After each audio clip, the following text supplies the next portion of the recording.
Менің салатым дайын болды. Рас болсын, сіздер де жасап көріңіздер. Бүгін сіздермен салат жасайтын боламыз. Ол үшін бізге капуста, мен өзектерін бәрін алып тастадым. И сәбіз, чеснок, уксус, тұз, бұрыш және шекер и огурцы қажет. Қазір сәбізімізді теркадан өткізетін боламыз. Сәбізді өткізген кезде андай бас жағымен емес, осындай түп жағымен өткізген дұрыс. Енді өткізейік сәбізімізді.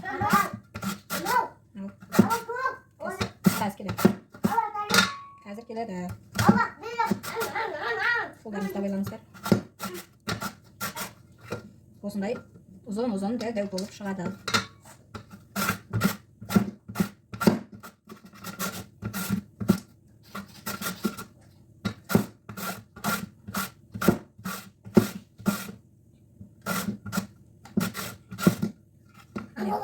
Ұзын болып әдемі болып шығады. Осылай өткізіңіздер. Түбінен. Сәбіздің барлығын теркадан өткізіп болдым. Енді капустамызды тураймыз. 4 бүріште.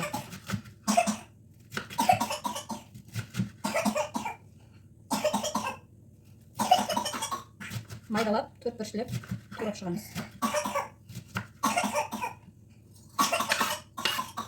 Ай, не болып қалды?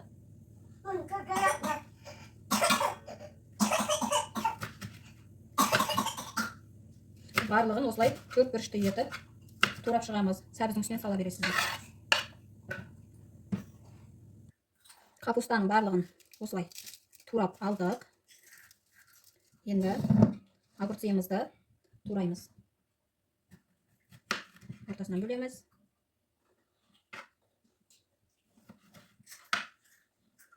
И былай шетінен бөліп шығамыз.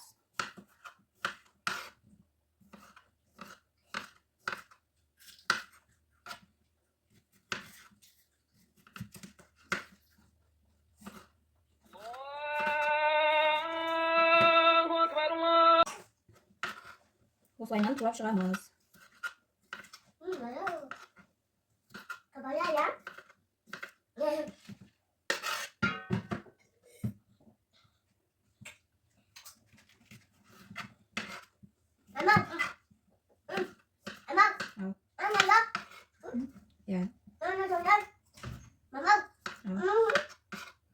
Мен қасым ба?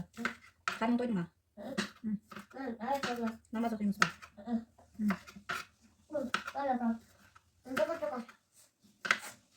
Барлығын турап болды. Енді тұз саламыз. Үлкен қасықтан бір қасықты. Сосын китайский тұзымызды саламыз. Бір шай қасықты.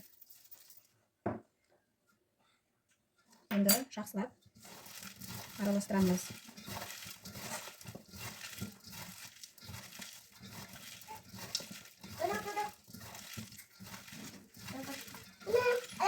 Жақсылап мұжып араластырамыз. Тұзы сіңіп, капусталары кішкене өру керек.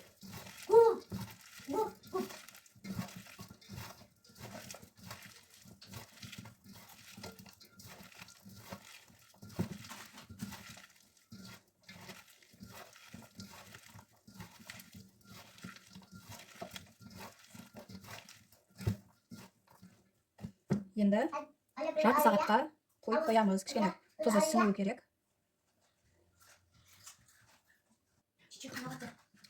Помидор, оған дейін помидорды турай тұрайық.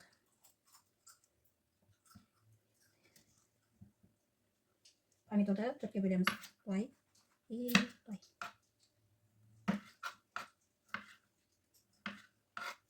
Соны ең соңында қосамыз, әйтпесе езіліп кетеді.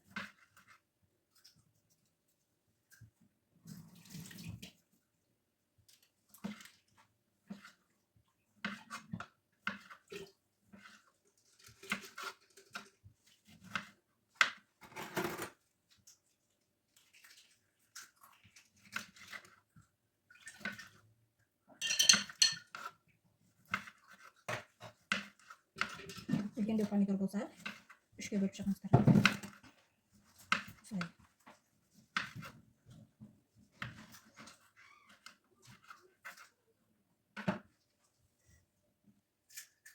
Енді чесногымызды осындай майда болып өткізетін теркадан өткіземіз. Жегенге де приятно болады, тіске дәу-дәу болып тиіп тұрмайды. мынадан өткіземіз. Вообще майда болып жоқ болып кетеді білінбей. Қараңыздар, пюре сияқты болды.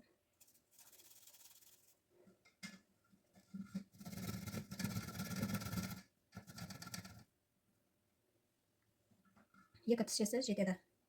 Көп қосудың қажеті жоқ.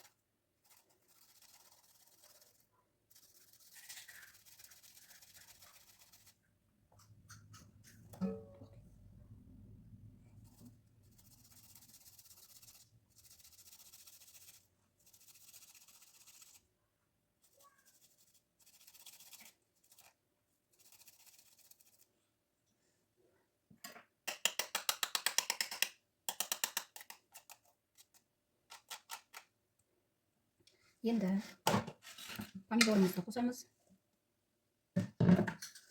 Кішкене бір қасық шекер и аздап бұрыш қосамыз.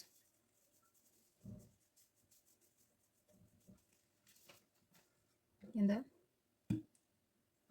менде 70% сірке суы, уксус яғни. Уксустан бір ас қасық жетеді.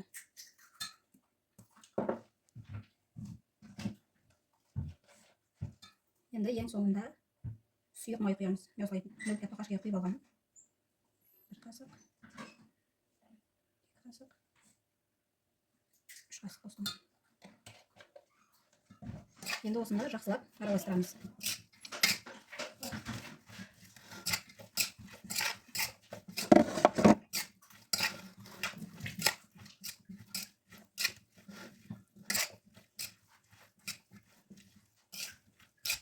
Жақсылап араластырып болғаннан кейін тұзын көріңіздер, егер кем болып жатса, азырақ қосасыздар. Тұзы кем емес, күшті болып тұр. Енді бұны беті жауылатын ыдысқа салып, холодильникке бір түнге қойып қоямыз. Бір түнге болмаса да кем 3-4 сағат тұру керек. Өзі суы шығады.